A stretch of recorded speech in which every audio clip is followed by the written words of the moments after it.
बाबा साकार हरि के बारे में अभी तक जो भी जानकारियां सामने आई हैं वो तो कुछ नहीं है, उन पर अब तो और गंभीर आरोप लग रहे हैं। आज हम बाबा साकार हरि से जुड़े ऐसे खुलासे करेंगे कि आप भी सोच में पड़ जाएंगे कि ऐसा भी हो सकता है क्या। बाबा साकार हरि के रहस्य लोक से आज पर्दा उठेगा और आपको वो सच्चाई दिखेगी जो अभी तक किसी ने नहीं दिखाई होगी। आज आपको बाबा से जुड़े हुए मुख्य 5 खुलासों के बारे में बताऊंगा जो आरोप उन पर लग रहे हैं। बाबा के सम्मोहन पर खुलासा करेंगे, बाबा के आश्रम में लड़कियों पर खुलासा, बच्चियों से भी सेवा कराने का खुलासा, बाबा की रहस्यमयी चाय का खुलासा और बाबा के प्रसाद से जुड़ा भी खुलासा, बाबा के आलीशान आश्रम का खुलासा। दरअसल बाबा साकार हरि पर आरोप है कि उसके आश्रम में लड़कियां भी आती थी। बाबा के आश्रम उत्तर प्रदेश, मध्य प्रदेश और राजस्थान में फैले हैं।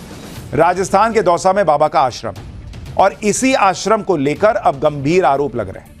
दौसा की ही एक महिला ने ऑन कैमरा खुलासा किया कि बाबा के आश्रम में लड़कियां आती थी। इस महिला ने दावा किया है कि बाबा साकार हरि महिलाओं को हिप्नोटाइज करता था, सम्मोहित करता था और जो महिला पसंद आती थी उसे चुनता था। सुनिए बाबा साकार हरि पर कैसे गंभीर आरोप लग रहे हैं। अंदर मैंने देखा लेडीज की चुटियाओं की क्लिप रखी हुई है, बिंदी के पत्ते भी रखे हैं, इंजेक्शन रखे हैं, कुछ ग्लव्स भी रखे हैं पहनने के। कुछ भी देख लो, वहाँ पे जो मिलेगी वो लेडीज मिलेगी। अंदर सारा मतलब मकान के अंदर सारा लेडीज के साथ, लेडीज का साथ, जेंट्स अलाउ नहीं ना। उसके मतलब सुबह के टाइम 8 लेडीज रहती है, शाम के टाइम अलग 8 लेडीज रहती है। और जब भी वो प्रवचन करता था, मंगलवार या शनिवार को प्रवचन करता है, तो उसमें भी जो उसको पसंद आती है ना, उसी लेडीज को चूज करता है। चूज करने का मतलब कोई भी भक्त आएगी उसको साथ ले जाएगा अंदर? नहीं तो? ऐसा नहीं, मतलब उस लेडीज के ऊपर ऐसा करता था कि वो खुद ऑटोमेटिक आ जाती है, मतलब उसको पैट्रोनाइज कर देता था। हाँ। उसके पास कुछ ऐसी शक्तियाँ थी कि जो खुद ही लेडीज को, कोई सी भी लेडीज हो, सुंदर हो, दिखने में अच्छी हो, उसको कुछ ऐसे करता था। अच्छा, आप जब गए तो आपसे क्या बात करी? मेरे से कुछ नहीं करी, उन्होंने प्रवचन दिए थे। तो बाबा साकार हरि पर खुलासा करने वाली महिला का दावा है कि बाबा के आश्रम में वीआईपी सुविधाएं होती थी। बाबा अपने आश्रम के अंदर सारे काम महिलाओं से ही कराता था। इस महिला का दावा तो यह भी है कि बाबा को नहलाने के लिए भी महिलाएं लगी हुई थी। आश्रम में पुरुष नहीं आते थे। महिला का दावा है कि आश्रम में लड़कियों को इंजेक्शन भी लगाया जाता था। सुनिए बाबा साकार हरि पर जो गंभीर आरोप लग रहे हैं उसका एक और हिस्सा। इसके में जो भी मतलब कपड़ा धोने में, नहाने में, कुछ भी करने में लेडीज रहती है पास में। जेंट्स नहीं रहता ना, बिल्कुल नहीं। अंदर गद्दे वद्दे भी लगे हुए हैं, सब कुछ है, एसी भी लगी है, गद्दे भी लगे हैं। मतलब कि जो वीआईपी की जो सुविधा होती है ना, वो इसके मकान में है।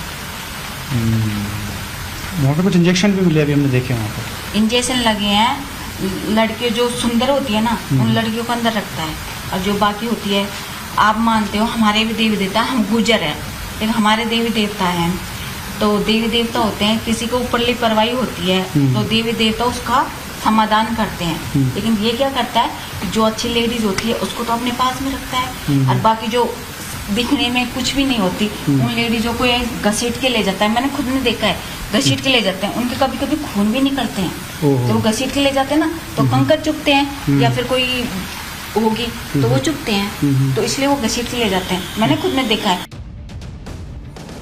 बाबा साकार हरि पर खुलासा करने वाली महिला ने ऐसी ऐसी बातें बताई जिससे बाबा के कई राज सामने आ रहे हैं। वो कह रही मैंने खुद देखा है।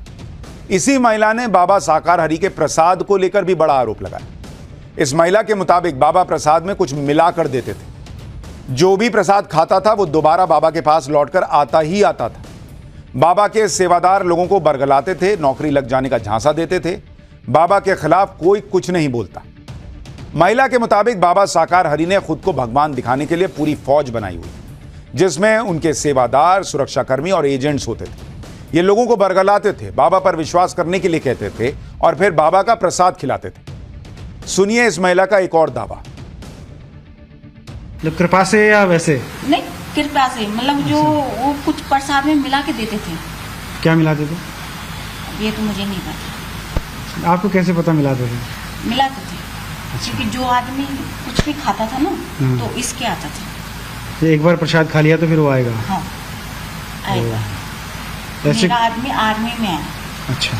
मैंने बच्चों को सब कुछ सिखा रखा है। मेरे बच्चे ने मेरे को बोला कि मम्मी वो अंकल मिले थे उधर वहाँ पर रहते हैं, तो उन्होंने ऐसे बोला कि तुम बाबा का प्रसाद खाओगी तो नौकरी लग जाओगी। अच्छा, ऐसे बोला था उन्होंने। बच्चा कौन सी क्लास में? एक तो बड़ा वाला तो 6 में है, छोटा वाला 3rd में है। लेकिन जो बड़ा वाला है वो तो मेरे सरल है बिल्कुल ही, लेकिन छोटा वाला है वो बहुत ज़्यादा चालाक है। उसने मेरे को आकर बोला कि मम्मा उसने ऐसे बोला है कि मैंने बेटा किसी का कुछ भी नहीं खाना। अच्छा, बोलने वाला कौन था? कोई सेवादार था इनका? हाँ, जो इनकी सेवा करता था ना, वो जो मकान है वो मीना का है, हर्षवर्धन का। उसने बोला था। बाबा साकार हरि अपने भक्तों को प्रसाद के अलावा चाय भी देता था। चाय के बारे में दावा किया जाता था कि यह चमत्कारी चाय। दरअसल बाबा के सत्संग में लोगों को चाय दी जाती थी। सुबह 11 बजे से पहले चाय मिलती थी और चाय पीने के बाद बाबा के अलग रूप दिखने का दावा होता था। हनुमान रूप, बाकी रूप में दिखने का भी दावा होता था। भक्त अपने घरों में भी ये कथित चमत्कारी चाय बनाते थे। बाबा का नाम जपकर चाय बनाई जाती थी। पहले बाबा की तस्वीर को चाय चढ़ाई जाती थी। चाय पीने से परेशानी दूर होने का दावा था। यानी आप खुद सोचिए कि बाबा साकार हरि ने अपने माया जाल में किस तरह से लोगों को एक तरह से घेर कर रखा। भोले भाले भक्तों को चाय और प्रसाद के नाम पर कैसे भ्रमित किया जाता है। कुल मिलाकर बाबा के जितने राज हैं वो एक एक करके खुल रहे हैं। और अब एक और खुलासे के बारे में आपको बताता हूं। बाबा साकार हरि के पास महिलाओं की सेना थी। इसके बारे में तो हमने आपको बताया भी था, लेकिन बाबा की सेना में बच्चियां भी काम करती थी। बाबा की महिला सेवादार की बेटी ने इसके बारे में खुद बताया। इस बच्ची की उम्र 16 साल की है और इनका नाम सत्संग के दौरान लोगों के मोबाइल बंद करवाना इनका काम और वीडियो रिकॉर्डिंग करने से रोकना था। इस बच्ची ने क्या खुलासा किया है, सुनिए।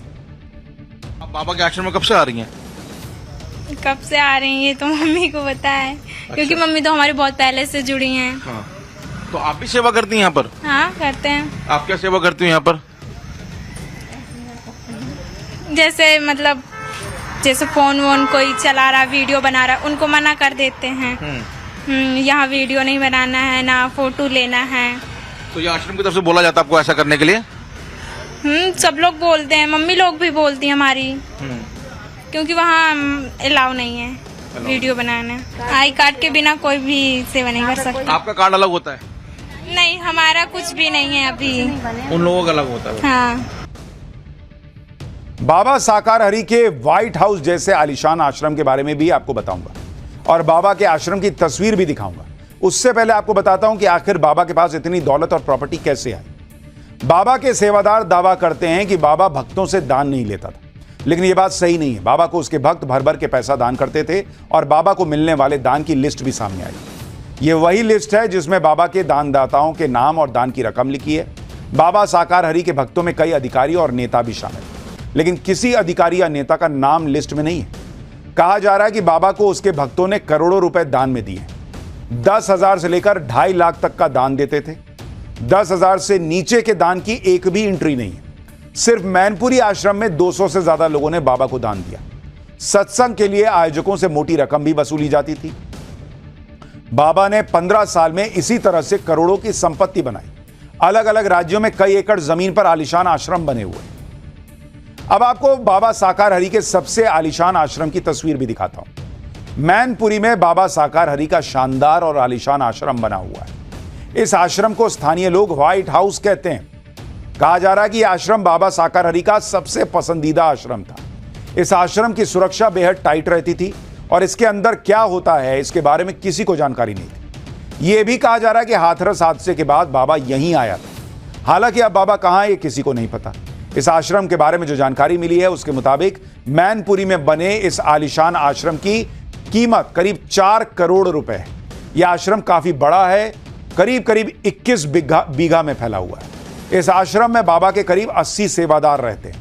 मैनपुरी आश्रम में बाबा के लिए 6 कमरे हमेशा रिजर्व रहते थे और बाबा के इन कमरों में किसी को भी जाने की इजाजत नहीं थी। यूपी में कहीं भी कार्यक्रम होता तो बाबा सूरजपाल इसी आश्रम में रुकता था। कहा जाता कि आश्रम में 5 स्टार होटल वाली सुविधाएं भी। बाबा साकार हरि ने इस तरह के आश्रम में यूपी के कई जिलों में बनाने की बातें भी निकल कर आ रही हैं, जहां सारी लग्जरी सुविधाएं मौजूद रहती थी। मैनपुरी से एक ग्राउंड रिपोर्ट देखिए। इस आश्रम की बात करें तो अंदर 6 कमरे महज बाबा के लिए हैं और ये 6 कमरे बेहद लग्जरी कमरे हैं। इन 6 कमरों में तमाम सुविधाएं मौजूद हैं। साथ ही साथ बाबा का जो काफिला होता था वो भी लग्जरी गाड़ियों का होता था। बाबा महंगे कपड़े पहनने का शौकीन है, महंगे चश्मे पहनने का शौकीन है। ऐसे ही बाबा के उत्तर प्रदेश सहित कई राज्यों में आश्रम है। करीब 24 के आसपास आश्रम बताए जाते हैं, जिसमें नोएडा की बात करें, कासगंज की बात करें या कानपुर की बात करें, इन तमाम जगहों पर बाबा ने लग्जरी आलीशान आश्रम जो है वो बना रखे हैं। अब आपको बाबा साकार हरि का पहला आश्रम दिखाता हूं, जो यूपी के कासगंज में बाबा ने बनाया था। कासगंज के बहादुर नगर में बाबा का यह आश्रम है और काफी बड़े एरिया में फैला हुआ है। आश्रम हरि चैरिटेबल ट्रस्ट के नाम पर है। पूरे आश्रम के चारों तरफ ऊंची ऊंची दीवारें हैं, बड़ा सा दरवाजा लगा हुआ है और लाल रंग की छत जो कि किले की तरह दिखता है। कासगंज से भी एक ग्राउंड रिपोर्ट देखिए। अंदर जाने की इजाजत नहीं है। देखिए एक गेट ही लगा हुआ है, यहाँ पर ये पूरा प्रीमाइसेस बना हुआ है। देखिए यहाँ पर वाहन भी कुछ खड़े हैं, यहाँ पर भी हैंडपंप लगे हुए हैं। तो एक हिस्सा आश्रम का ये है और इसके ठीक बगल में आप देखेंगे तो सामने एक बड़ा सा हिस्सा नजर आएगा जो भोजनशाला है। देखिए सामने ये दूसरा आश्रम का हिस्सा है, एक बड़ा सा कैंपस है, बड़ा सा प्रीमाइसेस है और इसके ठीक सामने एक और घर बना हुआ है जो कार्यालय है, जहां पर बाहर से कमेटी के लोग जो आयोजन कराने के सिलसिले में पहुंचते हैं वो वहां पर ठहर सकते हैं। आश्रम का आखिरी हिस्सा वो जहां पर नारायण साकार हरि खुद रहते हैं। हालांकि कई सालों से आना नहीं हुआ, लेकिन जब भी आते हैं इसी आवास में वो ठहरते हैं। 2 मंजिला इमारत है। देखिए खिड़की आपको सामने नजर आएंगी, ऊपर रेलिंग है, यहाँ पर भी CCTV सर्विलांस रखी गई है। अहम बात यह है, जरूरी बात यह है कि यहाँ पर किसी को आने की इजाजत नहीं है। कोई चाहे इसमें अंदर चला जाए ऐसा नहीं है। जो सिक्योरिटी गार्ड है, जिन्हें सेवादार कहा जाता है, वो भी इस इमारत के अंदर दाखिल नहीं हो सकते। For more of such videos, do like, share and subscribe to ET Now Swadesh.